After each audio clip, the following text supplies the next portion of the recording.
Okay, lapit po lahat, lapit. Lapit po, huwag po kayo matakot, tingin nag-iisa, sama-sama tayo. Sa lapit po, lapit na po, lapit po, lapit na po. Lapit kayo, napaka-importante nito, lalo na sa kusina po. So, lapit kayo, ayan. So, ganito po.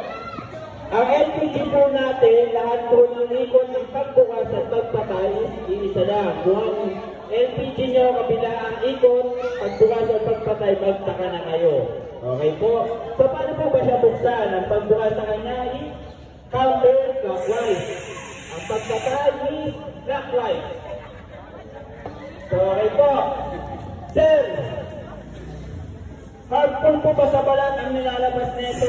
Mainit po ba? Masakit po ba sa balat? Hindi po. So, ma'am, kailangan ko po ng kamay. Pero muna, paputo. Hindi po. Okay. Ano mo sa pakiramdam, ma'am, ng iniwan? Ay, malamig. Okay po. So, yun po, malamig po siya. Hindi po siya mainit.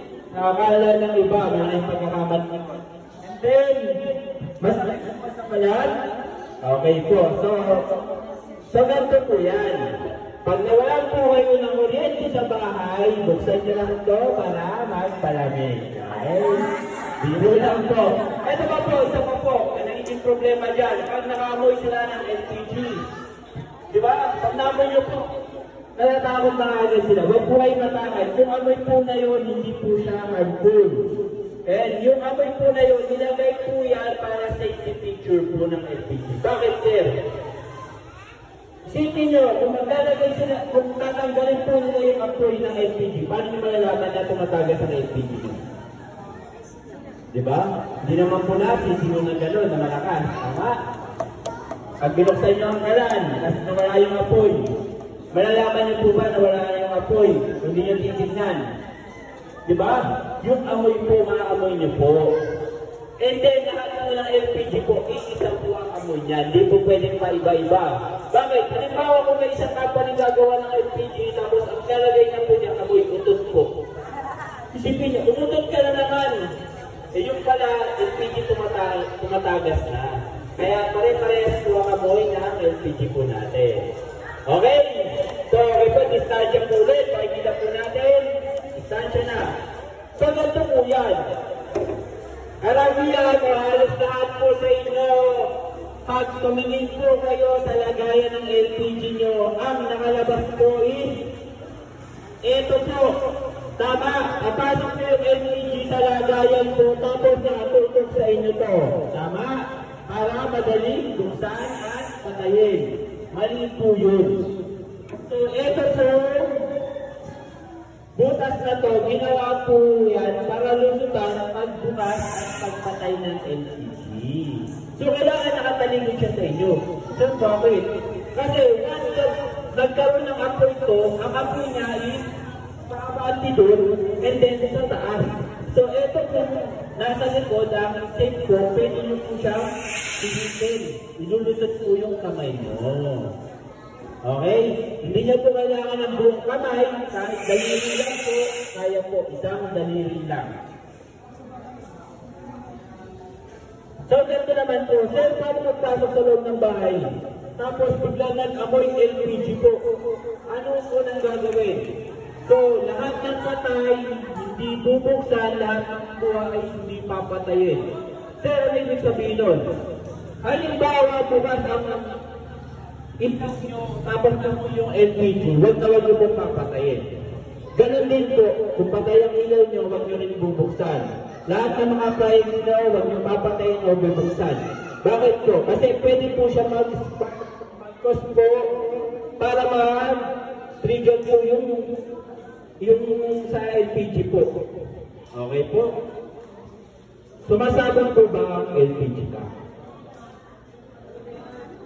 Hindi po basta-basta sumasabog ang LPG tank po natin. Yung po yung pagkakamali niya ba, nakakala po nila, sumasabog ang LPG tank po natin. Hindi po.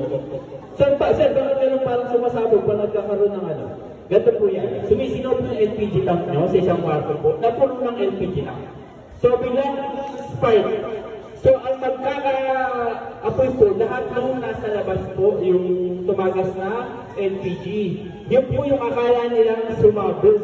Pero, wala namang butas. Buo pa rin. So, hindi po tumatagas ang LPG tank po. And then, paalala po, ang LPG po natin is hindi po siya aangat. Mag-i-stay po siya sa baba. Nasa baba po yan. Sir, paano gano'n? Kunyari tumagas ka. Mapapansin nyo, tapos sinisihan yung mga nasa baba. Hindi po sa taas. Sa mga bahay nyo, gano'n po yan, nasa baba po. Okay?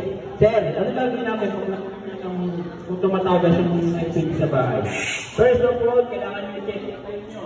Sir, paano po sira pa lang ito? Sira siya. Sira. Anong gagawin namin? Kumuha kayo ng malaking drum na may lalang tubig. Ilubog nyo siya doon. Mapapansin nyo yung ilalabas na LPG, hahalo siya doon sa tubig. So, yun po yung isa sa madaling paraan para malaman natin. Ay para makaiwas mo tayo sa administration po. Eh sir, paano namin malalaman kung okay pa po yung tangkina o yung mga box po ng kalan po namin? Sabon po. Badge saka sabon. Kapulaan nyo po. Balutan nyo po yan, tapos yung host po. Mapapansin nyo, pag meron part yan na buksan nyo po, may bumubula. Ibig sabihin, may butas po, may snow po. Kailangan nyo palutan. Okay?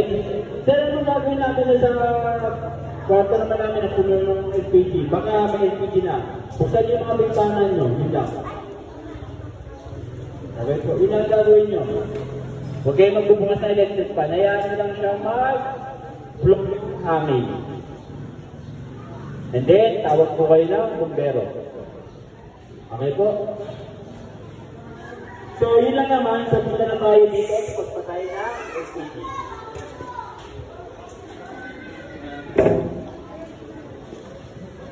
So, eto po. So, ganito lang po. May pamunas ka? Pamunas. So, usually, pinatakpan niya ng Wala itong basahan.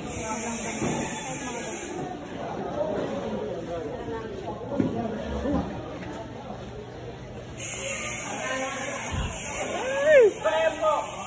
Kailangan po. Ikot nyo lang. Pipihitin nyo lang. Pihitin nyo mabilis. Ikitan nyo po. And then, okay na po. Huwag kayo matakot. Pihitin nyo lang sa likod. Huwag po kayo matatakot. And then, hanggat maaari mabilis po. Bakit? Lalo na kung wala kayong basang-basahan, ito po is pihinit. Mapapasok kayo. Pagkaroon sa dahan-dahan nyo ito. Kung wala, kailangan mas mabilis. Huwag! Sir, pwede ba natin spray ng fire extinguisher? Ano? Pwede. Pwede po. Pero hanggat maaari, sabihin nyo na lang. Kasi mamaya, maglalaban sila ng fire extinguisher nyo at saka panirapan. Pero dapat safety ha. Kaya sinasabi ko siya, safety. Kung alam yung malaki yung apoy, hindi nyo alam kung mainit na. Baka kanina pa nakakarang sa init. So, basang-basahan. Alaw kayo ng basang-basahan, tapos sa kanya lagay. Dapat mabilis na kapag sa mga balat. Okay? Okay na po, kailangan po ng volunteer. Okay, volunteer po. Tapang po natin. So, kailangan po ng isang matapang na yan po si Nanay. Nanay na pangalan? So, si Ate Lisa po ang anay. Okay.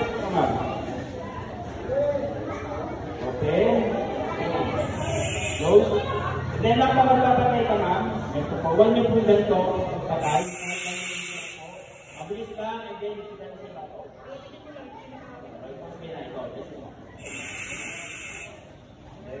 Ito yung video po. Kaya nakaka-distansya po muna. So, palagyan po na po. Start na po. Ready? Sabi tayo.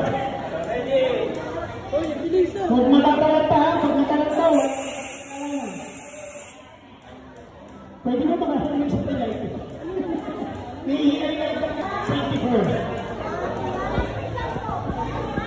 Pwede naman.